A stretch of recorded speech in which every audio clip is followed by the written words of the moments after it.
ഇപ്പോൾ പ്രതിപക്ഷ നേതാവ് വി ഡി സതീശന്റെ പ്രതികരണം. പക്വതയായ ആളുകളുടെ ഈ ഒരു ടീമാണ് കേരളത്തിലെ കോൺഗ്രസിന്റെ നേതൃത്വത്തിൽ കേരളത്തിൽ UDFന്റെ ഐതിഹാസികമായ തിരിച്ചുവരവിന് ആ ടീം നേതൃത്വം കൊടുക്കും. യുവനിരയുണ്ട്, എല്ലാവരും ഉണ്ട്, എല്ലാവരും. കാരണം എല്ലാവർക്കും അത് കേട്ടപ്പോൾ ആഹ്ലാദം ഉള്ള ഒരു ഇതാണ് ചെയ്തിരിക്കുന്നത്. തീർച്ചയായിട്ടും സന്തോഷകരമായ ഒരു പ്രഖ്യാപനമാണ് ഉണ്ടായിരിക്കും. അല്ല, അതൊക്കെ തെറ്റായ ധാരണകൾ. ഒരു സഭയും കോൺഗ്രസ് നേതൃത്വത്തോട് എന്നോട് സംസാരിച്ചിട്ടില്ല. ഒരാളുടെ പേരും അവരാരും പറഞ്ഞിട്ടില്ല.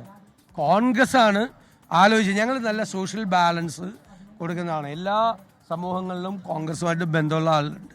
അതുകൊണ്ടൊരു നല്ല സോഷ്യൽ ബാലൻസ് കോൺഗ്രസ് എപ്പോഴും ചെയ്യും. അതിൻ്റെ ഭാഗമായിട്ട് ഇതിൻ്റെ അകത്തും ഒരു സോഷ്യൽ ബാലൻസ് ഉണ്ടായിട്ടുണ്ട്. കാരണം പല രാഷ്ട്രീയ പാർട്ടികളെയും പോലെ അല്ലല്ലോ, കോൺഗ്രസിലെ എല്ലാ മതജാതി വിഭാഗങ്ങളും അതിൻ്റെ അകത്തുണ്ട്. അപ്പോൾ എല്ലാവർക്കും ഒരു റെപ്രസെൻറ്റേഷൻ ഒക്കെ സാധാരണ വരും. ആരും അങ്ങനെ ഒരു സൈഡ് ലൈൻ ചെയ്യപ്പെട്ടു എന്ന് ഏതെങ്കിലും ഒരു വിഭാഗത്തിന് തോന്നാൻ പറ്റാത്ത രീതിയിലാണ് ചെയ്തിരിക്കുന്നത്. സണ്ണി ജോസഫ് കണ്ണൂരിലെ ജില്ലാ കോൺഗ്രസ് കമ്മിറ്റി അധ്യക്ഷനായിരുന്നു. അദ്ദേഹം മൂന്നാമത്തെ പ്രാവശ്യമാണ് MLA ആയിരിക്കുന്നത്. ഏറ്റവും മികച്ച പാർലമെന്റേറിയനാണ്. ഞാൻ തന്നെ പ്രതിപക്ഷ നേതാവ് എന്ന നിലയിൽ നിയമസഭയിൽ ഏറ്റവും കോംപ്ലിക്കേറ്റഡ് ആയിട്ടുള്ള സങ്കീർണമായിട്ടുള്ള വിഷയങ്ങൾ അവതരിപ്പിക്കാൻ ചുമതലപ്പെടുത്തുന്ന ഒരാൾ കൂടിയാണ്. അതിമനോഹരമായി ഞങ്ങളെല്ലാം സീറ്റിൽ പോയി അഭിനന്ദിക്കുന്ന തരത്തിൽ കാര്യങ്ങൾ ഫലപ്രദമായി അവതരിപ്പിക്കാൻ ശേഷിയുള്ള ഒരു പ്രമുഖ അഭിഭാഷകൻ, മികച്ച പാർലമെന്റേറിയൻ, മികച്ച സംഘാടകൻ എല്ലാം കണക്കാക്കിയിട്ടല്ലേ വെച്ചിരിക്കുന്നത്.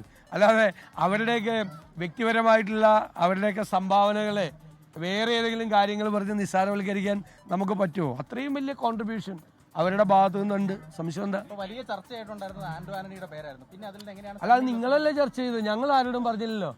നിങ്ങൾ ഞങ്ങളുടെ KPCC, ഞാൻ അന്ന് പറഞ്ഞു, ഞാൻ പണ്ടും പറഞ്ഞു, നിലമ്പൂരത്തെ കാര്യം പറഞ്ഞപ്പോഴും പറഞ്ഞു, ദേവി ഇത് സ്ഥാനാർത്ഥികളെ തീരുമാനിക്കാനുള്ള അനുവാദം ഞങ്ങൾക്ക് തന്നെ. നിങ്ങൾ ഒരു ദിവസം രാവിലെ ഒരു KPCC പ്രസിഡന്റ് തീരുമാനിക്കും, ഉച്ചയ്ക്ക് പറയുക അതിൻ്റെ തൂക്കം കുറഞ്ഞെന്ന് പറയും, വേറൊരാളുടെ പേര് പറയും, പിറ്റേ ദിവസം നിങ്ങൾ വേറൊരാളെ പറയും. ഞങ്ങൾക്ക് എന്ത് ഉത്തരവാദിത്വം ഉണ്ട് അതിൻ്റെ അകത്ത്? എന്നിട്ട് ഞങ്ങളോട് ചോദിക്കുക എന്താ ആന്റോ ആന്റണി വരാത്തതെന്ന്. ഞങ്ങൾ ആരെങ്കിലും, കേരളത്തിലെ കോൺഗ്രസ് നേതാക്കൾ ആരെങ്കിലും നിങ്ങളോട് ആരോടെങ്കിലും ഇത് ഇന്ന ആളാണ് വരാൻ പോണെന്ന് പറഞ്ഞു? ഞങ്ങൾ ആന്റോ ആന്റണി അടക്കമുള്ള ആളുകളെ പരിഗണിച്ചിട്ടുണ്ട്. പല സാഹചര്യങ്ങളുടെ പുറത്താണ് ഒരു തീരുമാനം. ഒരു പാർട്ടിയല്ലേ, പ്രത്യേകിച്ച് മാത്രമല്ല ഒരു ഗാലക്സി ഓഫ് ലീഡർഷിപ്പുള്ള ഒരു പാർട്ടിയാണ്. ഒരുപാട് ആളുകളുണ്ട്, നല്ല മികച്ച ആളുകൾ എന്ന് പറയുമ്പോൾ ആകാത്തവരൊക്കെ മോശക്കാരാണെന്നാണോ? അല്ലല്ലോ. പല കാരണങ്ങൾ കൊണ്ടാണ്. ചില പ്രദേശങ്ങളുടെ സോഷ്യൽ ഏരിയ ഇതെല്ലാം നോക്കിയിട്ടാണ് നമ്മൾ ചെയ്യുന്നത്. അതെല്ലാം പല ബാലൻസും ഉണ്ട് പാർട്ടി. ഞാനിക്കത് നിങ്ങളോട് പറയാൻ ബുദ്ധിമുട്ടുണ്ടാവും, അതല്ലേ പരിഗണിക്കുന്നത്. അല്ലാതെ നേരത്തെ ആരെങ്കിലും തീരുമാനിച്ച് വെച്ചിട്ടാണ് ഇത് ചെയ്യുന്നത്. അല്ല, ഇനി സ്വാഭാവികമായിട്ട് KPCC പ്രസിഡന്റ് മാറുമ്പോൾ ആ കമ്മിറ്റി മുഴുവനായി മാറും. പുതിയ കമ്മിറ്റി വന്നു, അതിലെ വർക്കിംഗ് പ്രസിഡന്റുമാരെ വന്നു. ഇനി ജനറൽ സെക്രട്ടറിമാർ, DCC പ്രസിഡന്റുമാരുടെ കാര്യം അതിപ്പോൾ തുടരണോ, കുറേ പേര് തുടരണോ, അല്ലെങ്കിൽ എല്ലാവരും തുടരണോ, കുറേ പേര് മാറണോ എന്നൊക്കെ സംഘടനാപരമായിട്ടുള്ള തീരുമാനങ്ങളാണ്. ഞങ്ങൾ ആരെങ്കിലും ഒറ്റയ്ക്ക് എടുക്കുന്ന തീരുമാനമല്ല. ഞങ്ങളെ കളക്റ്റീവ് ലീഡർഷിപ്പാണ്, ഞങ്ങൾ കൂട്ടായ തീരുമാനമാണ്.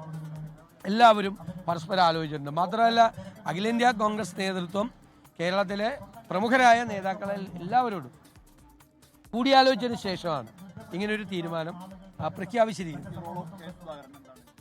അല്ല, അദ്ദേഹം കേരളത്തിലെ പ്രമുഖനായ കോൺഗ്രസ് നേതാവാണ്. അദ്ദേഹം MP ആണ്, KPCCയുടെ അധ്യക്ഷനായിരുന്ന ഒരാളാണ്. കേരളത്തിലെ കോൺഗ്രസിന്റെ മുൻനിരയിലുണ്ടാവും.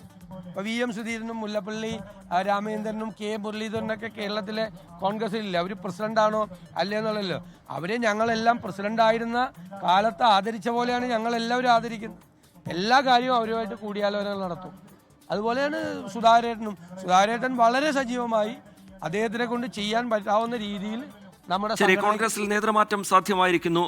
സണ്ണി ജോസഫ് പുതിയ KPCC അധ്യക്ഷനാകാൻ പോകുന്ന തീരുമാനത്തെ സ്വാഗതം ചെയ്യുന്നു എന്നാണ് പ്രതിപക്ഷ നേതാവ് വി ഡി സതീശന്റെ പ്രതികരണം.